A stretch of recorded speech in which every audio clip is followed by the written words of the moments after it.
በዓለም አቀፍ ደረጃ ልዩ ትኩረት የሚሰጠው ነው። ዝም ብሎ ኩባንያዎች እንደፈለጉ መርጃ አያደርጉም፣ አይዋሃዱም እና ከዚህ አንጻር ይታያል።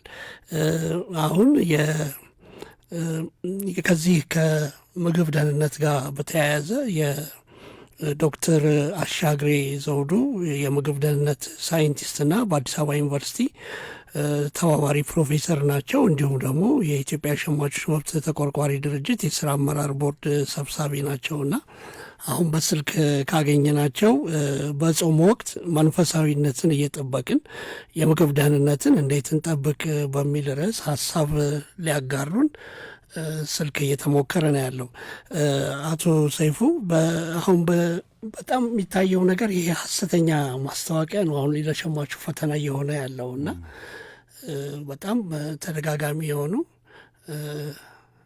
ታገኘ አቶ ዶክተር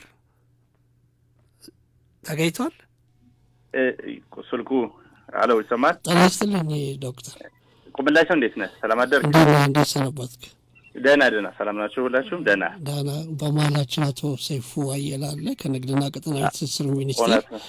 ዶክተርን አውቀዋለሁ፣ አብረን እውነት ነው እኔም አውቀዋለሁ። አቶ ሰይፉን ጥሩ ሰው እንሰራለን እያለኝ ነው። እስኪ እሱም አለ። ሰላም ነው ዶክተር? እንዴት ነህ ሰይፈ? ሰላም ነው እግዚአብሔር ይመስገን። በሀገራችን ሸማች ጉዳይ ካለ ሰይፈ አለ። እውነት ነው። የሚገርመው ነገር ዶክተር በጣም ጥቂት በሆነ የሰው ኃይል ሰፊ ስራ እየሰሩ ያሉ ባለሙያዎች፣ የስራ ኃላፊዎች ናቸው። እኔ እንደ ኢትዮጵያ ሸማቾች መብት ተቆርቋሪ ድርጅት በልኩ እውቅና ሊሰጣቸው ይገባል ብዬ አምናለሁ። እኔ ራሱን ችሎ እንደ ተቋም ቢወጣ የኢትዮጵያ የንግድና የሸማች ጥበቃ ባለስልጣን ኤጀንሲ ወይንም ባለስልጣን ወይንም ኤጀንሲ ሆኖ ራሱን ችሎ ቢወጣ ምን ሊሰሩ እንደሚችሉ ሳስብ ያ ጊዜ ይናፍቀኛል እና ራሱን ችሎ መውጣት አለበት። ከ130 ሚሊዮን በላይ ህዝብ ባላት ሀገር ውስጥ ስለ ሸማቹ ግድ የሚለው ተቋም አለመኖሩ በጣም ሁልጊዜ ያሳስበኛል። ዶክተር እንዴት ውይይታችን እየተከታተልከው ነበር? አዎ በጣም ተከታትየዋለሁ። ሰይፈንም አቶ ጌትነትንም ያቀረቡትን ከሸማቾች ቀን ጋር በማስመልከት ጥሩ ግንዛቤ ሰጥተዋል ብዬ ነው የማስበው። ጉዳዩ ደግሞ ከደህንነት ጋር ስለሚያያዝ ዓለም አቀፍ የደህንነቱ የተጠበቀ ምርቶች ለሸማች ሁለንታዊ ተጠቃሚነት ነው የሚለውና ያው አንተ የሰጠውን ነው አጽንቶት መስጠት መፈልገው። አሁን የተቆጣጣሪ ባለስልጣን ሲኖር ለምሳሌ በፕላስቲክ የኢንቫይሮንመንታል ፕሮቴክሽን ኤጀንሲ ነው እያስፈጸመ ያለውና ምን ያህል ርቀት ይሄዳል ነው ተቆጣጣሪ ወይም ባለስልጣን ሲኖር ነውና አቶ ሰይፉንም አቶ ጌትነትንም ባለስልጣን ነው ሚኒስቴር መስሪያ ቤቱንም የዚህ የሸማች ጉዳይን የሚመለከተውን ትኩረት ቢደረግነትና ቢመለስ ወደ ነበረበት የሚለውን ማጽናት ፈልጋለሁ። በዚህ ቀን ላይ ግንዛቤው መኖሩ ተገቢም ቢሆን ግንዛቤውን ሰዎች ሊሰሙና ሊፈጽሙ የሚችለው የህግ ተጠያቂነትም አለ ብሎ ስለሆነ ቅድምም ሰምቻለሁ ወደ 32 ድርጅቶች ወይም ጉዳዮች ተይዘው ፈተናል ብለዋልና ይሄ ነገር ሊጠናከር ይገባዋል ብዬ ነው የማስበው በዚህ በሸማቾች ቀን። መልካም ወደ ዛሬው ርዕሰ ጉዳያችን እንለፍ ዶክተር። እሺ ቅድምም እየሰማው ነበር። ያው ለሁሉም ለሙስሊም ለክርስቲያኑም እንኳን ለጾም በሰላም አደረሳችሁ ማለት ፈልጋለሁ።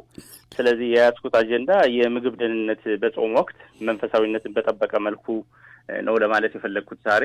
ስለዚህ ሁሉንም እንኳን ለዚህ ለጾም ቀን በሰላም አደረሳችሁ። ለሀገራችንም ለሁላችንም ጾም ጸሎቱ ያስፈልጋልና ሰው ይሄን እየጾመ ስለሆነ እንኳን አደረሳችሁ ለፍቹም ያብቃችሁ ለማለት ፈልጋለሁ።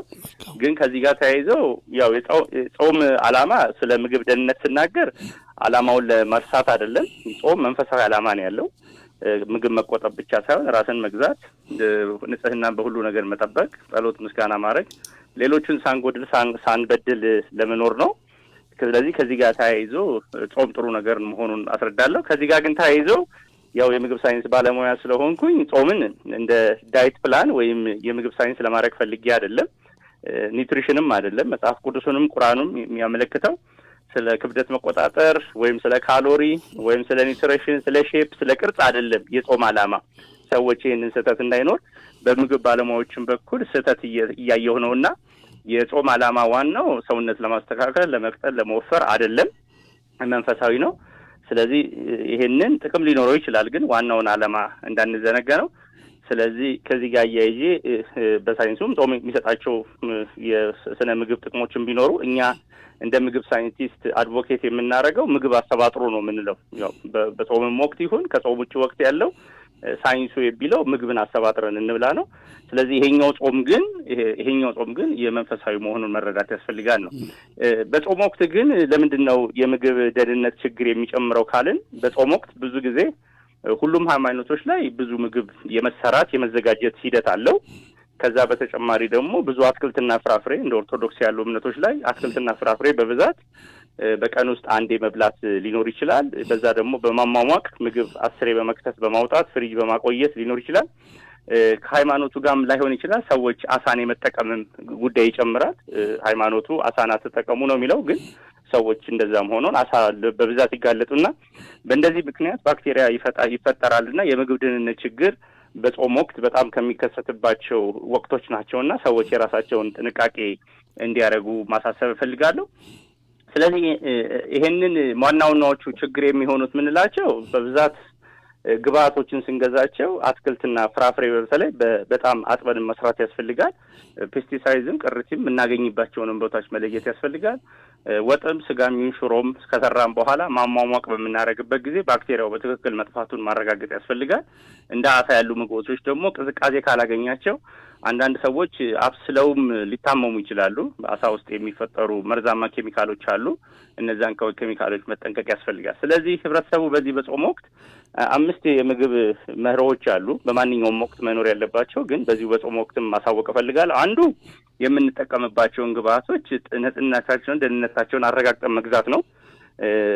ኦልሬዲ የተበላሸ ከሆነ ኬሚካል ያለው አምጥተን ብናበስለው ላይጠፋ ስለሚችል የምንጠቀማቸውን ነገሮች ከየት እንደሆነ ማረጋገጥ ያስፈልጋል። ሁለተኛው ማድረግ ያለብን ንጽህና ነው። በቻልነው አቅም እጃችንን መታጠብ ከምግብ በፊትና ከምግብ በኋላ ንጽህናን፣ አትክልቶችን ማጽዳት ያስፈልጋል። በጣም ሶስተኛው ደግሞ ምግብን መለየት ነው። ክሮስ ኮንታሚኔሽን፣ አንድ ምግብ ከአሳ ጋር ወይም ከስጋ ጋር ተቀላቅሎ ሊተላለፍ ይችላልና ክሮስ ኮንታሚኔሽን እንዳይኖር በጣም ጥንቃቄ ማድረግ ያስፈልጋል። አራተኛው በበቂ ማብሰል ነው። በጣም ብዙ ጉዳት የሚደርሰው በጾም ጊዜ እኔ የማየው በብዙ ቤት ውስጥ ምንድነው የጾም ምግብ ስለሆነ አንዴ ይሰራል፣ 10 እየገባ እየወጣ ይሰራልና በዛ ጊዜ ጉዳት እንዳይደርስ ባክቴሪያው በበቂ ሁኔታ መሞቱን ማረጋገጥ ያስፈልጋል። አምስተኛው ማቀዝቀዝ ነው።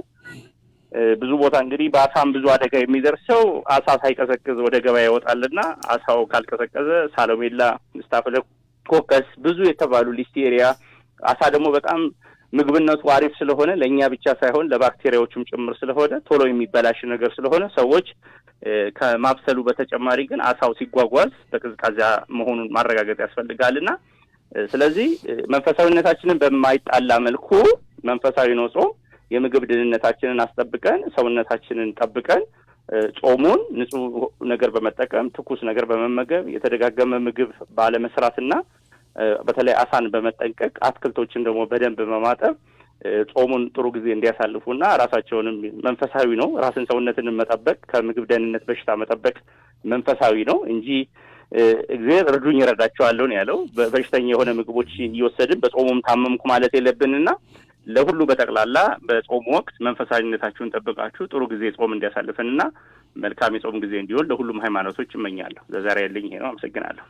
እጅግ እናመሰግናለን ዶክተር አሻግሬ ዘውዱ የምግብ ደህንነት ሳይንቲስትና በአዲስ አበባ ዩኒቨርሲቲ ተባባሪ ፕሮፌሰር ናቸው። እንዲሁም የኢትዮጵያ የሸማቾች መብት ተቆርቋሪ ድርጅት የስራ አመራር ቦርድ ሰብሳቢ ናቸው። ሁልጊዜ ተባባሪያችን ናቸው። አቶ ሰይፉ እንደው አንድ ደቂቃ ልስጥህና ብናጠቃልለው የዛሬውን ውይይታችን ከዚህ ከሸማቾች መብት ቀን ጋር ያለውን።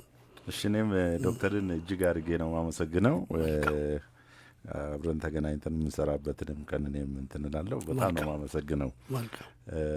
እንደተባለው የዘንድሮ የዓለም ሸማች ቀንን ስናከብር ዶክተር ጥሩ ነገር ነው ያነሳው ከምግብ ደህንነት ጋርና ወቅቱም የጾም ወቅት ከመሆኑ ጋር ተያይዞ የምንገዛቸውን ምግቦች 5ቱን የዘረዘራቸውን ደግሞ መዘርዘር አይቻልምና እሳቸው ያነሱትን ጉዳይ አትኩሮት በመስጠት እርስ በርስ በመተጋገዝ በተለይ ትልቅ ኃላፊነት ያለበት ሸማቹ ብቻ ስላልሆነ ነጋዴው ማህበረሰብ የምናምነው ነጋዴውን ስለሆነ ከእግዚአብሔር በታች የሸማቹ ማህበረሰብ ለሸማቹ ይሆናል የሚለውን ጥራቱ የተጠበቀ ደህንነቱ የተረጋገጠ ለተለያዩ በሽታዎች ለተለያዩ ጉዳቶች ሊያደርስ የማይችል ምርቶችን በማቅረብ ባቀረበው ጥራት ልክ ደግሞ ተመጣጣኝ ዋጋ በመጠየቅ ሸማቹን ህብረተሰብ ሰርቭ የሚያደርግበት የሚያግዝበትን